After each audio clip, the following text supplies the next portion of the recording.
Kisah dibuka dengan suasana danau terpencil yang tampak tenang. Tempat ini sering didatangi pasangan muda untuk menghabiskan waktu berduaan, jauh dari keramaian. Pero ba't parang mag-isa ka lang?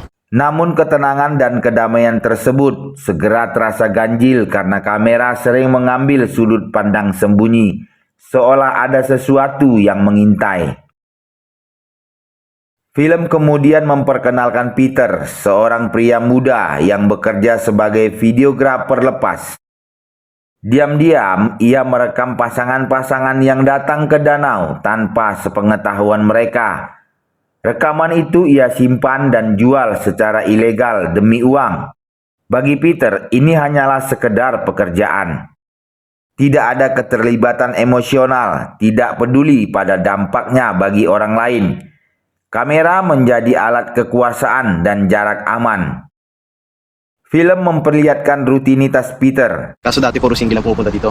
Pero ngayon, Mengintai dari balik semak, mengatur sudut kamera, mengoleksi rekaman.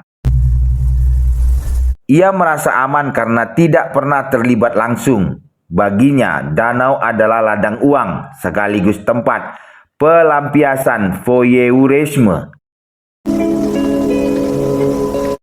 Suatu hari, datang pasangan baru, Mia dan Rudy. Berbeda dari pasangan lain, hubungan mereka terlihat tegang dan tidak stabil. Ada tanda-tanda cemburu, emosi terpendam, dan ketidakseimbangan kekuasaan di antara mereka. Peter tetap merekam, tidak peduli pada dinamika berbahaya yang mulai terlihat.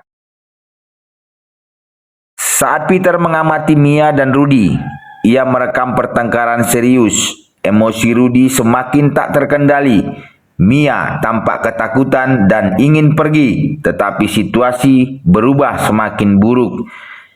Peter berada cukup dekat untuk menolong, namun memilih tetap merekam.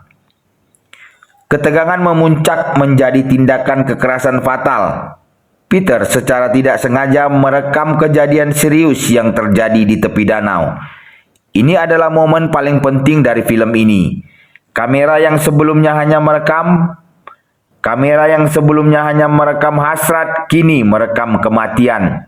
Peter panik untuk pertama kalinya. Ia bukan sekedar pengamat pasif. Do ako. Sinasabi ko kasi sa mga friends ko kung gaano Peter dihadapkan pada pilihan, menyerahkan rekaman sebagai bukti dan mengungkap kejahatan atau menyembunyikannya demi menyelamatkan dirinya sendiri. Ketakutan menguasai Peter. Ia sadar bahwa jika rekaman itu diketahui, semua perbuatannya sebagai pengintip akan terbongkar. Setelah kejadian itu, Peter dihantui rasa bersalah. Ia terus membayangkan wajah Mia. Suara danau terasa mengancam.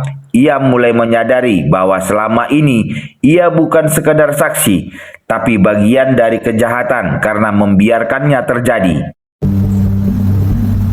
Peter mencoba menghapus sebagian rekaman, menyembunyikan kamera, menjauh dari danau, namun rasa takut justru semakin besar. Ia curiga ada orang lain yang mengetahui apa yang ia lakukan.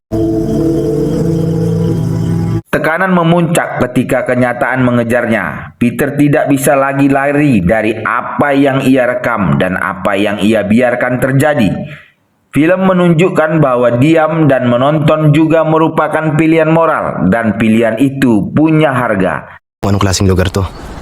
Film berakhir dengan nuansa gelap dan muram. Tidak ada penebusan heroik. Peter ditinggalkan dengan rasa bersalah, ketakutan, kesadaran bahwa kamera telah merenggut kemanusiaannya sendiri. Danau kembali tampak tenang, tetapi kini penonton tahu kejahatan bisa tumbuh subur saat semua orang memilih hanya untuk menonton. Lawa adalah film tentang voyeurisme dan eksploitasi, bahaya sikap pasif terhadap kekerasan, kamera sebagai senjata tanpa suara, rasa bersalah yang tidak bisa dihapus. Judul Lawa atau Rawa atau Danau Berlumpur menjadi simbol tempat indah di permukaan tetapi mematikan di dalam. Salam sehat, salam lestari.